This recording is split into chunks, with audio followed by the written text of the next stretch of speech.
سلام و عرض ادب خدمت اعضایی که ویدیو رو تماشا میکنن. این سیستم درگیری ماست که با بارکد کار میکنه و جنس را با بارکد ثبت میکنه. خب در قسمت مینه ها را ما داریم زمانی که برای هر کدوم محاور بکنیم. این بر ما میگه که این مینو مربوط کدام بخش سیستم می باشه. مثلا خرید جنس هستیم تامین کننده است، این بخش هم خرید شکسته است. برای هر کدامش که محاور بکنیم بر ما میره میگه. خب دیجا موجودی داخل شما زمانی که کار را شروع میکنین هر روز صبح موجودی داخل را شما دیجا میرسانید، باز در آخر کل چیز رو به شما محاسبه میکنن. و در قسمت هم بکف هست، بالا از که بکنیم بکف میگیره و در قسمت هم تعیین نرخ دلار است که نرخ دلار روزانه ثبت کرده میره. خب در قسمت هم خرید جنس هست، تامین کننده است. زمانی که شما از تامین کننده یک کسی که به شما مال میاره از جنس بخرین، به شکل نامش قبلا در قسمت سیو میکنین. ابزار تامین کننده است رو شما ذخیره میکنین و زمانی که ذخیره کردین در قسمت به شما نشان داده میشه. و حالا اگر بخوایم از این نفر ما مال بگیریم، نامش نوشته میکنیم و بس شکل پیشنهادی بر ما میاره، بالش کلیک میکنیم اینطور. باز نام جنس را همراه نوعیت جنس که از نوعیتش کدام نامی باشه، اطلاع عربی است، کویتی است، بعد رقم که بوده باشه نوشته میکنیم.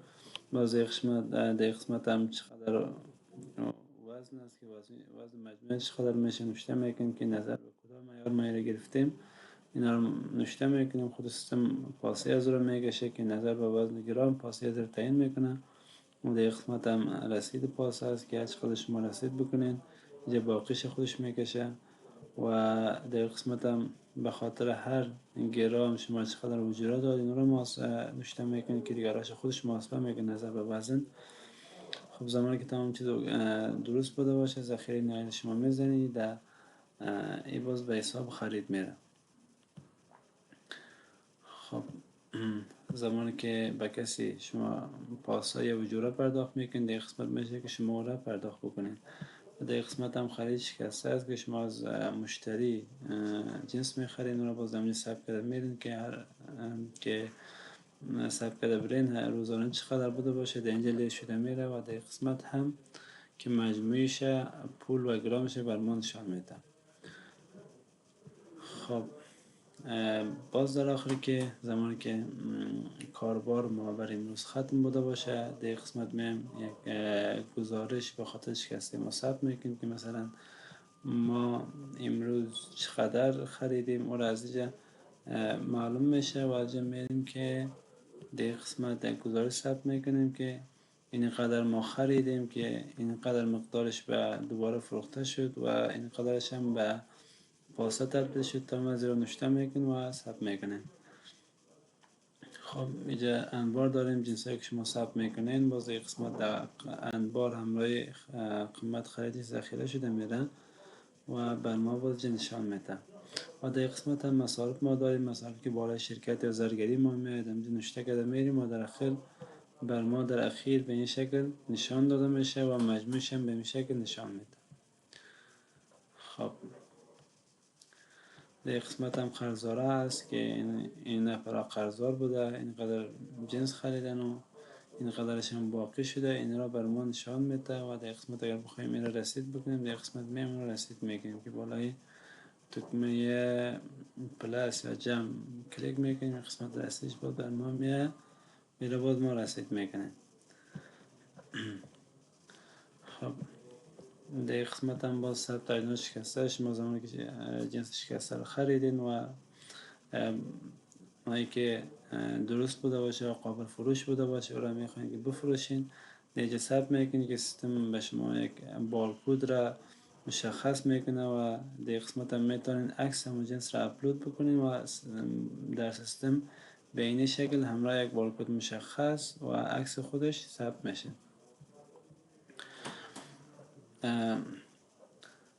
در قسمت ما ثبت تجنیز جدید داریم که شما زمانی که از تامین کننده مال میگیرین و همراه گرام و عیارش و جوریش و اونس جهانی ثبت میکنی بر ما باز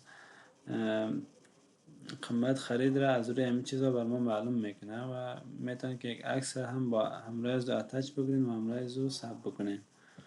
خب در قسمت هم قسمت معامله دارا می باشه. شما زمانی که همراه کدام شخص معامله دارین و از شما پیسه میگیره، شما از پیسه میگیرین، در جمعین و را ثبت کرده مین و در آخر هم بخواین که حسابشون رو ببینین به این شکل نشان داده میشه و چقدر افغانی و چقدر دلار و چقدر افغانی بوده باشه رو بر ما به این شکل نشان میده و همراه جزئیاتش باز در قسمت بر ما نشان میده. خب در قسمت هم گزارش یومیه داریم. هر جنس که فروخته میشه ما جنس را دیجه میفروشیم. اگر خواستیم که یک جنس را ما بفروشیم به این شکل بارکد را کات میکنیم. یا با زمان که شما عملا را تطبیق بکنین این همراه بارکد اسکینر می داشته باشه، بالا همراه بسیار راحت میتونید که شما این کار انجام بدین.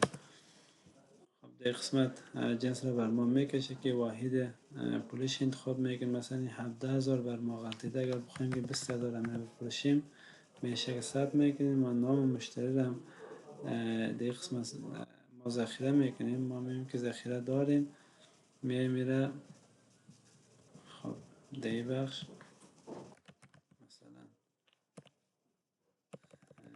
نامش چی بود؟ خالد،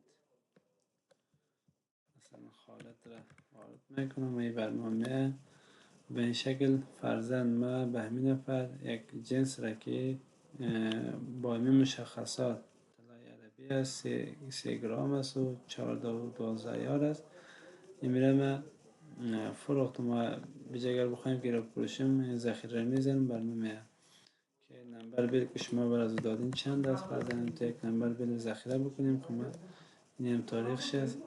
اگر جزئیاتش نوشته میکنیم هر چیز میتونیم نوشته بکنیم و مقدار رسیدش اگر تمام پیسه اگر به شما رسید داده باشه نوشته میکنیم. اگر کم هم داده باشه باقیش خود سیستم محاسبه میکنیم. خب پیش از ما نیاز است که یک بار نرخ را ذخیره بکنیم. نرخ دلار را، خب نرخ دلار هر روز یک دفعه اگر ما ذخیره بکنیم بر ما کفایت میکنه. شما ضرور نیست که هر دفعه به نرخ دلار را ذخیره بکنیم. باز میم در قسمت ثبت میکنیم بر ما به حیث جنس فروخته شده محسوب میشه و اگر در گزارش یومی بیم بر ما نشان میده که این جنس با این مشخصات به شخصی به نام خالد فروخته شده که شماره تماس و چیزاش هم بر ما نشان میده. باز اینجا بر ما نشان میده که این 3 گرم جنسایی که ما فروختیم در مجموع 3 گرم بوده و مفادش این قدر شده و این قدر هم خریده شده بود که در کل مجموع از بر ما اینجا میگه. خب دیگه موارد هم هست، مثلا مصارف در مجموع چقدر شده کلش بر ما روزانه اینجا محاسبه میکنه. شما میتونید که روزانه چقدر مصرف که بوده باشه و را باید شما از روی ازی میتونید که محاسبه بکنید و در قسمت هم گزارشات عمومی داریم که در کل بر ما نشان میده که چقدر ما فروختیم و چقدر ما نکردیم و همچنین گزارش مصرف شکسته کلش بر ما اینجا نشان میده. و در اینجا خود معلومات زرگری ما ثبت میشه.